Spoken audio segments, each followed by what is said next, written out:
হংকংয়ের তাইপো জেলার ওয়াংফুক কোর্ট আবাসিক কমপ্লেক্সে লাগা ভয়াবহ অগ্নিকাণ্ডে মৃতের সংখ্যা বেড়ে দাঁড়িয়েছে ৪৪ জন। এখনও নিখোঁজ ২৭৯ জন। বুধবার স্থানীয় সময় দুপুর ২টা ৫১ শুরু হওয়া এই আগুনকে দেশটির ফায়ার ডিপার্টমেন্ট লেভেল 5 অর্থাৎ সর্বোচ্চ ঝুঁকিপূর্ণ অগ্নিকাণ্ড হিসেবে চিহ্নিত করেছে।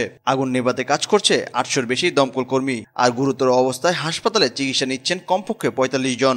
৩১ তলা উচ্চতার ৮টি টাওয়ার নিয়ে গঠিত এই আবাসিক কমপ্লেক্সে আগুন দ্রুত ছড়িয়ে পড়ে ভবনগুলোর বাইরে বাঁশের আচ্ছাদন ও পলিস্টাইরিন ফোমের মতো দাহ্য উপকরণের কারণে।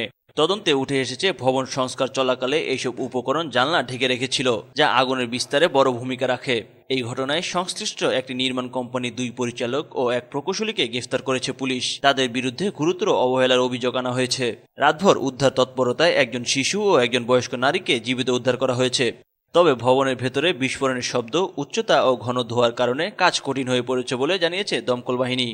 আগুন লাগার প্রথম ৪০ মিনিটের মধ্যেই তীব্রতা দ্রুত বাড়তে থাকে, যা ১৭ বছর পর হংকংয়ের সবচেয়ে ভয়াবহ অগ্নিকাণ্ডে পরিণত হয়েছে। এই ঘটনায় চীনের প্রেসিডেন্ট শি জিনপিং গভীর শোক প্রকাশ করেছেন।